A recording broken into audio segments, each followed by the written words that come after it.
कांच के प्रिज्म द्वारा श्वेत प्रकाश का विक्षेपण। आज जो है हम इस टॉपिक के ऊपर पढ़ेंगे कि जो है कांच के प्रिज्म के द्वारा जो है जो श्वेत या सफ़ेद रंग का जो प्रकाश होता है उसमें कितने रंग होते हैं। तो अब इसमें जो है वो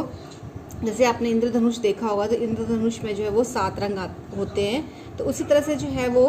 जो जैसे कि जो भी जो प्रिज्म, ये हमारा एक प्रिज्म है, प्रिज्म के द्वारा जो है एक सफ़ेद सूर्य से प्रकाश आता है, क्योंकि सूर्य का प्रकाश का रंग कैसा है, सफ़ेद होता है। तो सूर्य के प्रकाश का रंग जो है जब इस प्रिज्म से होकर गुजरता है तो एक 7 रंग की जो है वो एक पट्टिका बनती है, जिसमें जो है सबसे जो है नीचे जो है वो आता है बैंगनी, फिर जामुनी, नीला, हरा, पीला, नारंगी तथा लाल। तो ये सारे जो है वो 7 रंग जो है इसमें विक्षेपित होते हैं, जिसे या तो हम इसको बोलेंगे विबज्योर, जिसे हम बोलेंगे VIBGYOR, violet, indigo, blue, green, yellow, orange और रेड। तो इसी जो है इस तरह के जो 7 रंगों का जो हमारे एक जो वर्णक बनता है या जो है बैंड बनता है, जिसे बोलते हैं हम स्पेक्ट्रम। तो इस तरह जो है हमें इस तरह से जो है श्वेत प्रकाश के जो सूर्य का जो श्वेत प्रकाश है उसके विक्षेपण के विभिन्न अवयवों में जो है बढ़ जाता है, विभाजन को हम बोलते हैं विक्षेपण, इसे बोलेंगे हम विक्षेपण। अब जैसे हमें जो है कैसे पता लगेगा कि सूर्य का प्रकाश जो है वो श्वेत है या सफ़ेद है या जो है और अधिक रंग इसके है कि नहीं है। तो इसमें जो है अब यहाँ पे हमने देखा कि सबसे ज़्यादा जो है वो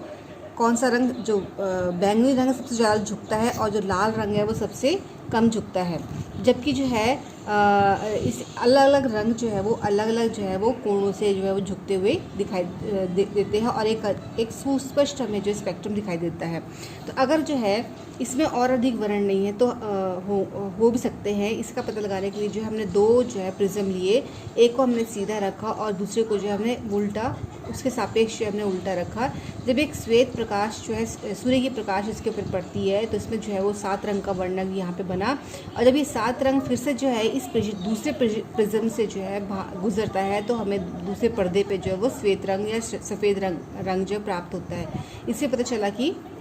जो सूर्य के प्रकाश जो है वो सफ़ेद रंग का है और सूर्य के प्रकाश में जो है उस सफ़ेद रंग में जो है वो 7 रंग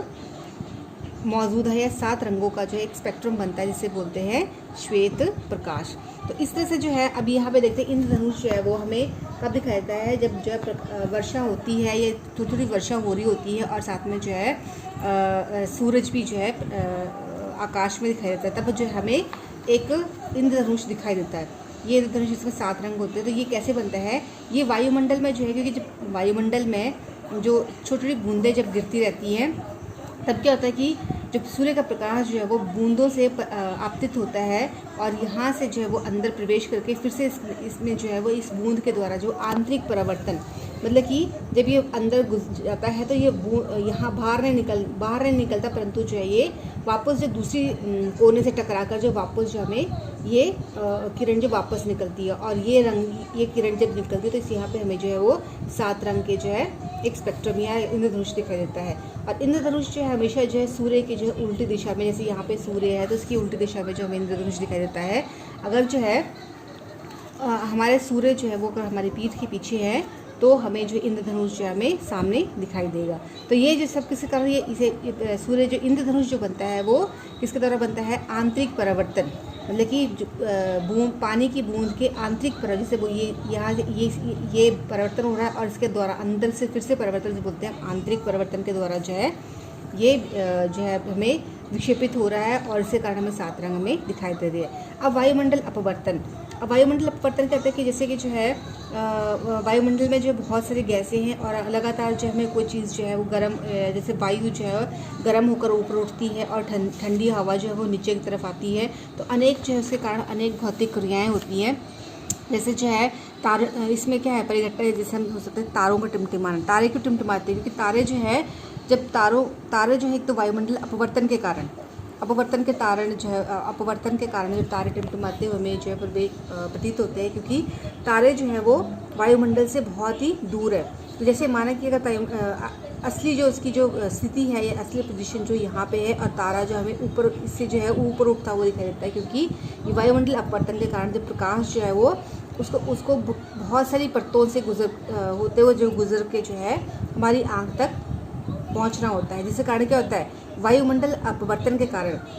जिसमें जो लगातार जो वायुमंडल में जो है वो अपवर्तन होता है, हिलती रहती है, और ये हमें एक आभासी जो हम तारा देखते हैं वो जो उसकी जो है वो आभासी जो छाया या प्रतिबिंब के रूप में हमें स्थिति दिखाई देती है। अब जो है जब क्योंकि इसको जो है बहुत अधिक दूरी तय करनी पड़ती है, इसलिए जब हमारी आँखों तक पहुँचते जो है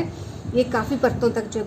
गुजरती है, जिसके कारण क्या वायुमंडल अपवर्तन के कारण जो है तारे हमें टिमटिमाते या कभी कभी धुंधले से दिखाई देते हैं। अब ग्रह क्यों नहीं टिमटिमाते? क्योंकि ग्रह जो है वो पृथ्वी से बहुत ही नज़दीक है, और अगर उनको हम एक बिंदु स्रोत की तरह माना जाए तो सारे बिंदु मिलके जो है एक प्रकाश स्रोतों को जो हमारे नेतृत्व तक पहुंचने वाले जो उसका जो परिवर्तन होगा वो शून्य के बराबर होगा। इसलिए जो है जो ग्रह हैं वो टिमटिमाते नहीं है। अब अग्रिम सूर्यास्त और विलंब सूर्यास्त, मतलब कि सूर्यास्त से जो है 2 मिनट हमें पहले जो है सूर्य दिखाई देता है, और 2 मिनट बाद तक जो हमें जो है सूर्य देख सकते हैं। तो ये सब किसके कारण होता है? ये सारा जो है वो ये होता है वायुमंडलीय अपवर्तन के कारण, जो हमें सूर्य जो है सूर्योदय के जो है पहले ही 2 मिनट तक और सूर्यास्त के 2 मिनट के बाद तक हमें दिखाई देता है। उसके बाद जो है प्रकाश का जो है वो प्रकीर्णन की कुछ घटनाएं, जैसे टिंडाल प्रभाव हो गया। तो टिंडाल प्रभाव क्या होता है? जैसे जो है आपने देखा होगा कि कोई अंधेरे कमरे में जो कहीं से छोटे से छेद से जो है रोशनी आ रही हो, तो उसमें जो हमें धूल के कण दिखाई देते हैं। तो इन्हीं धूलों के कण और जल सूक्ष्म कणों से निलंबित कण वायुमंडल में कहते हैं वो सम्मिलित होते हैं। जब ये एक महीन प्रकाश की पुंज महीन कणों से टकराता है, तो एक पुंज से हमें मतलब कि जो एक रास्ता रहता है ये कण दिखाई देता है, जैसे बोलते हैं हम मुझे बोलते हैं टिंडल प्रभाव बोलते हैं। टिंडल प्रभाव इसके बारे में जैसे 9th में भी आपने पढ़ा था कि धुएं का कमरा होता है, धुएं से जो है रोशनी आ रही होती है, तो किस तरह से हमें वो कण जो है वो दिखाई देते हैं। मतलब कि जो प्रकाश के कण होते हैं वो दृश्य जो अंधेरे कमरे में जो है जब प्रकाश जो कणों धूल के कणों के ऊपर जब प्रकाश गिरता है तो वो चमकने लगते हैं, उनका प्रकीर्णन होता है, जिसके कारण जो है वो टिंडल प्रभाव इसे बोलते हैं। जैसे जो है घने जंगलों में भी जो हमें प्रकाश की बूंदें जो है कोहरे में जो है प्रकाश की बूंदें जो धूल के कण जो हमें चमकते हुए हमें दिखाई देते हैं। तो ये सारा जो है वो अब इसमें जो है किस जो प्रकाश का प्रकीर्णन जो है वो साइज़ के कणों के ऊपर निर्भर करता है, यानी कणों का जो साइज़ है, कणों का आकार जो है वो कितना बड़ा है। जैसे जो है नीले रंग का जो है छोटे छोटे कणों जो होते हैं, छोटे छोटे कणों को जो है नीला रंग के द्वारा प्रकीर्णन करता है, या नीले रंग जो है उसको बाहर निकालता है, और बड़े साइज़ को जो है वो अधिक तरंगधारी वाले प्रकाश का प्रकीर्णन करते हैं। इसलिए जो है जो प्रकीर्णन करने वाले कणों का साइज़ जो बहुत अधिक है, तो प्रकीर्णन प्रकाश श्वेत भी प्रतीत होता है। अगर कण अगर बहुत बड़े बड़े होंगे तो हमें जो प्रकाश कैसे दिखाई देता है? सफ़ेद दिखाई देता है। अब स्वच्छ आकाश का रंग नीला क्यों होता है? क्योंकि जब जो है सूर्य की प्रकाश जो है कहाँ गिरती वायुमंडल से प्रवेश करती है, तो वायुमंडल में जो कण होते हैं वो क्या करते हैं? नीले रंग का जो प्रकीर्णन करते हैं। क्या करते हैं? वो नीले रंग के कणों को जो है जिसका कम तरंगदैर्घ्य के प्रकाश को प्रकीर्णन करने से अधिक प्रभावी होते हैं, क्योंकि इसे कण जो है वो छोटे होने के कारण जो है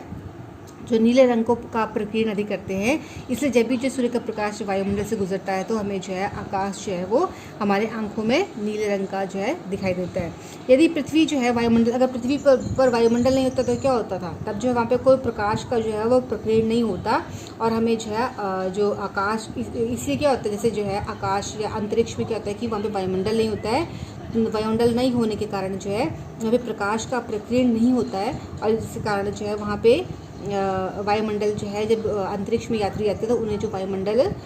काला दिखाई देता है, ऊंचाई पर जो है वो काला दिखाई देता है। जैसे खतरे का सिग्नल लाल रंग का सिग्नल होता है, क्योंकि लाल रंग की क्या होती है? उसका प्रकीर्णन जो है वो मतलब कि लाल रंग इसलिए होता है कि वहाँ के जो कण होते हैं वो लाल रंग को जो है वो अधिक प्रकीर्णन करते हैं, ठीक है। इसी कारण जो है लाल रंग जो हमें दूर से दिखाई देता है, क्योंकि उसका जो है तरंगदैर्घ्य क्या होती है?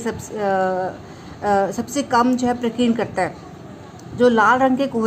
लाल रंग जो है वो कोहरे या धुएं से सबसे कम प्रकीर्णन होता है, इसलिए हमें वो हमारी आंखों से दूर तक जो वो पहुंच पाता है। मतलब जो जितना कम प्रकीर्णन करेगा उतना ही दूर तक वो पहुंचेगा। अब सूर्यास्त और सूर्योदय के समय सूर्य का रंग कैसे लाल क्यों होता है? क्योंकि अब यहाँ पे कहते हैं जैसे जो है सूर्यास्त क्या होता है? अब सूर्यास्त जैसे यहाँ पे सूर्यास्त है और सूर्योदय के समय ये भी जो है प्रकाश के किरण के कारण ही सूर्योदय और सूर्यास्त के कारण होता है, क्योंकि जब सूर्योदय के कारण, जब सूर्यास्त और सूर्योदय के समय जो है वो सूर्यास्त का रंग लाल होता है, क्योंकि उसको जैसे यहाँ पे सूर्यास्त है तो यहाँ पे उसको अधिक दूरी तय करनी पड़ती है, यहाँ तक पहुँचने के लिए जो प्रकाश को अधिक दूरी तय करनी पड़ती है। इसलिए जो है जो लाल रंग जिसका जो है सबसे जो कम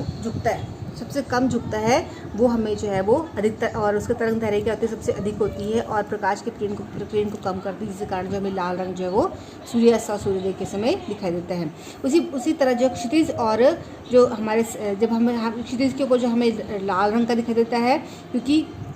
यहाँ पे जो इसको दूरी तय करनी पड़ती है अधिक, और उसे मोटी वायुमंडल से मोटी परत से होकर गुजरना पड़ता है। जबकि क्या होता है, जब सूर्य ऊपर होता है, सर के ऊपर होता है, तो उसको कम